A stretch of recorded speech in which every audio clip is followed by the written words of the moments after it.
Ever get that craving?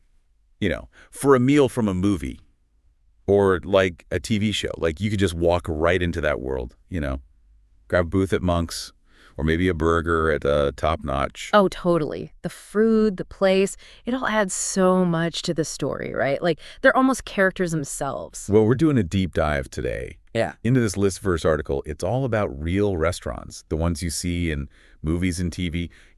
Some were actually used for filming, some just gave the writers ideas. Interesting. I'm always curious about that stuff. Like how much is real, how much is made up. You'll be surprised, for sure. It's not just like your typical burger joints. This list has everything, even some fancy places. Okay, I'm hooked. Where are we starting this food tour of ours? First stop, Austin, Texas. Top-notch hamburgers. Big hangout spot in Dazed and Confused.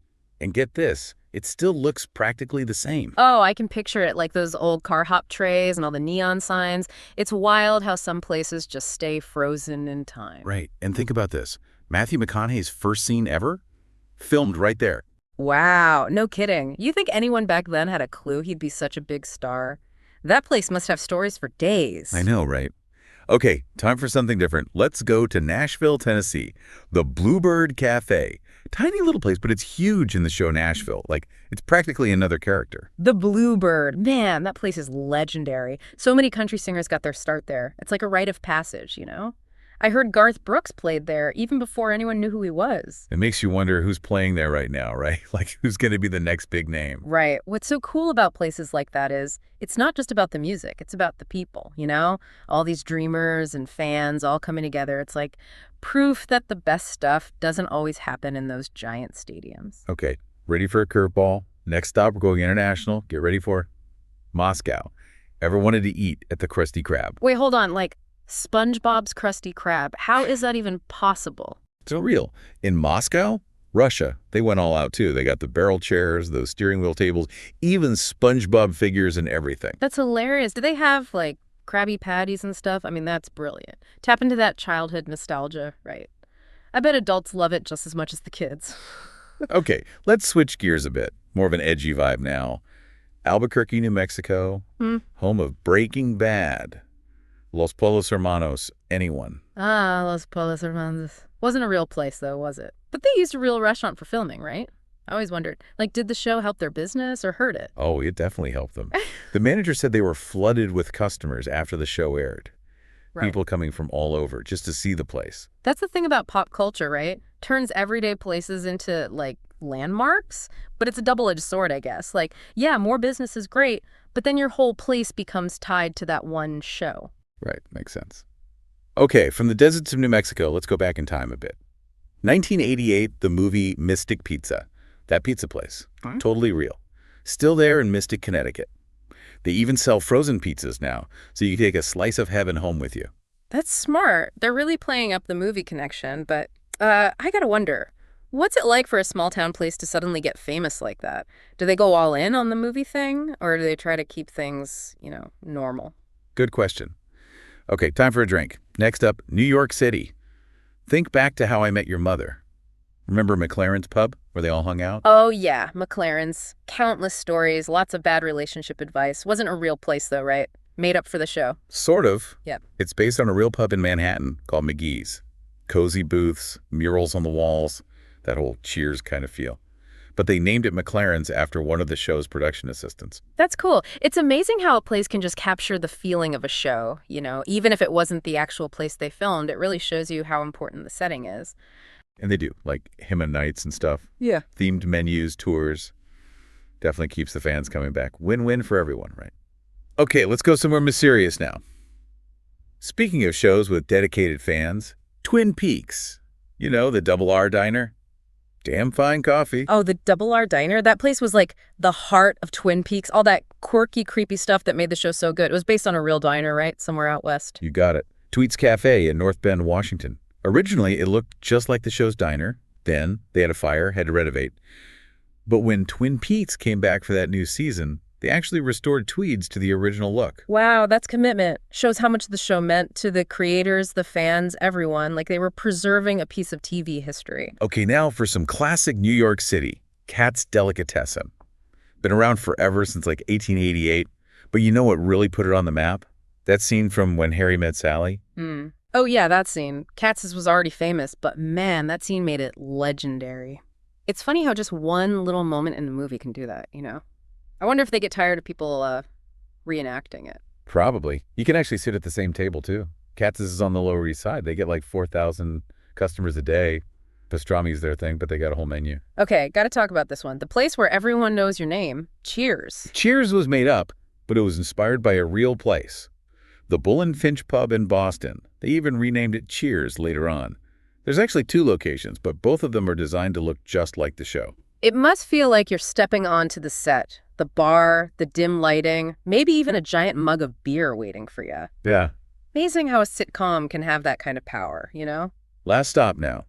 Back to New York City. This one's for the Seinfeld fans. Remember Monk's Cafe, where Jerry and the gang were always hanging out? Monks, Elaine's big salad, Kramer bursting in. So many classic moments happen there. Wasn't filmed on location, though, was it? Nope, they built a set, but it was based on a real place. Tom's Restaurant on the Upper West Side. Tom's has totally embraced the Seinfeld connection. Photos, memorabilia, the whole deal. You can even order the big salad there. Makes you think, right? How do you balance being your own place with being the Seinfeld place? They're doing something right, though. Still a popular spot. It's wild, isn't it? How all these places, just regular restaurants, become part of our memories because of movies and TV. I know. And they all keep changing, too. New stories, new people all the time. What's fascinating to me is, think about the places we see every day, right? What cafes or diners are going to be the iconic ones in the future? Like, what's going to inspire the next generation of storytellers? That's a good question. It makes you want to, pay more attention, you know? Look for those hidden gems that might be the next big thing. Who knows? Maybe we'll find one right now. Oh, man, that's a tough one. So many good choices, you know? But I think I gotta go with Katz's Delicatessen. Katz's, huh? What is it about Katz's that's calling to you? Well, it's not just the When Harry Met Sally thing, you know? It's the history, the vibe. It's just so New York. Plus, I'm a total sucker for pastrami, and Katz's, man, they're the best. Oh, yeah. That pastrami on rye, stacked high. It's like a religious experience. Would you go classic, though? Or try something different? First time. Gotta go classic. Pastrami on rye, no question. Maybe some potato salad on the side, and a Dr. Brown's celery soda. You know, the whole New York deli experience. Good call. You know, while we're talking New York, I gotta admit, I'm still kind of picturing myself in a booth at Monk's. Maybe it's not even about the food. It's more like being in that world. Yeah. The Seinfeld world. Having a big salad argument or something. Yeah, I get that. The nostalgia, right? Like stepping back into a show you loved. But purely about the food. I think I'd have more fun at the Krusty Krab. Just for the novelty of it. You really set on that Krusty Krab, huh? I know, but come on, it's just so ridiculous. Imagine sitting there in a cartoon come to life with all the SpongeBob stuff around you, and then you order a Krabby Patty. It's like a whole experience, not just a meal. Okay, I'm starting to see it your way. All right, final decision.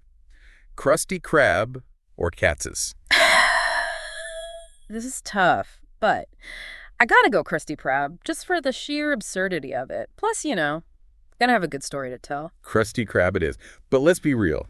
No matter where we go, we're going to be comparing it to the fantasy, right? That's the thing with these pop culture places, you know? Yeah. They're so perfect in our heads, sometimes the real thing can't live up to it. Yeah, like they say, never meet your heroes. But, you know, maybe it's about accepting that, right? Yeah. Enjoying the real place for what it is. The history, the people. Yeah. That's what makes it special. Totally. And hey, maybe it'll be even better than we imagined. Maybe that Krabby Patty is surprisingly delicious, or we meet some cool SpongeBob fan while we're there. Or maybe we find something totally new, something we weren't even looking for. That's the best part of exploring, right? Finding those surprises. Speaking of surprises, there's one place on the list I think it deserves more attention, the Bluebird Cafe.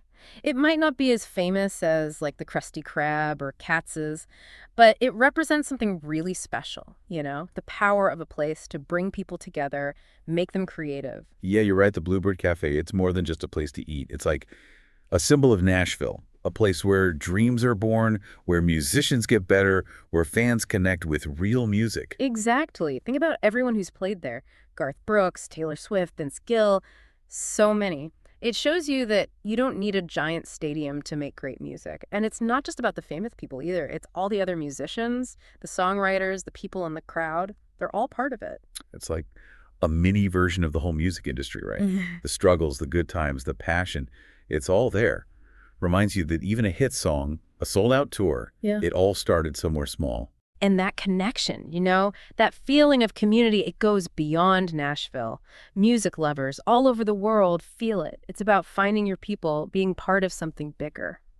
I like how you put that. The Bluebird, it reminds you that even now, with music everywhere online, there's still something special about seeing it live. The energy, being close to the music, you can't get that online. Right on. And it's not just music either. Think about those little theaters, independent bookstores, art galleries. They all bring people together, give new voices a chance to be heard.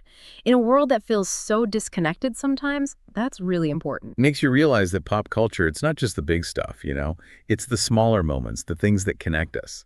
It's about the places that make us creative, make us feel passionate, remind us that we're not alone. And makes you wonder, right? What are the Bluebird cafes of today? What are those hidden spots, the places that are changing culture, shaping the next generation of artists and thinkers? Great question. It's like a reminder to look closer, to explore, to find the places that are pushing boundaries. And hey, maybe we'll even be inspired to create something ourselves. Well, before we get too carried away with our own artistic visions, I think it's time to start wrapping up our deep dive into real-life movie and TV restaurants. It's been a blast. We've traveled all over, seen some iconic places, found some hidden gems, and we even got philosophical about it all. It's been a fun ride, and maybe we learned a little something along the way. But before we say goodbye, I have one more question for you. Hit me with it. Imagine you're making a movie, right? You get to choose any restaurant in the world to feature in it. What kind of place are you picking? And what's the story you want to tell there? It really makes you think, about how a place, it's not just a backdrop. It's part of the story, like a character. So many possibilities, right? What kind of place pops into your head? I'm thinking small, like family run, tucked away somewhere in a big city, Not fancy, not trendy, just a place that's been there forever. Serving up those simple, home-cooked meals. The kind of place where you feel like family. I like that, like a little time capsule where everything slows down, not just about the food, but about connecting with people. So what happens in this place? What's the story?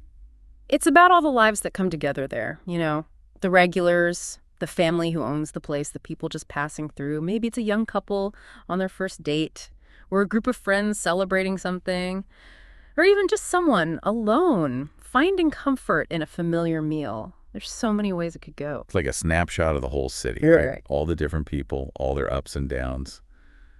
Would it be a happy story? Funny? Sad? I think it would be a mix, like life, some laughs, some tears, some quiet moments. And that little restaurant, it's right in the middle of it all. It's not just a setting, it's where people connect, share their stories, find where they belong. It makes you think about all those places we walk by every day, right? The ones we don't even notice. But inside, there's all these stories happening, people's lives changing. We just don't see it. Exactly. Sometimes you need a movie or a show to remind you of that. They make you see those everyday places differently. Like there's magic in the ordinary stuff. Makes you want to pay more attention. Like look closer at the world around you. Maybe we should all be a bit more like filmmakers, always looking for a story. I'm all for that.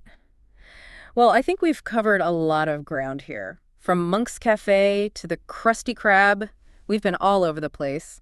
And we even came up with our own movie ideas along the way. It's been a great deep dive, that's for sure. Yeah. Lots of nostalgia, food for thought, and now I'm definitely hungry. Me too. And hey, it reminds you that the best stories aren't always in the movies, right? They're happening all around us. So next time you're craving that meal from your favorite show, remember, the real thing might be even better.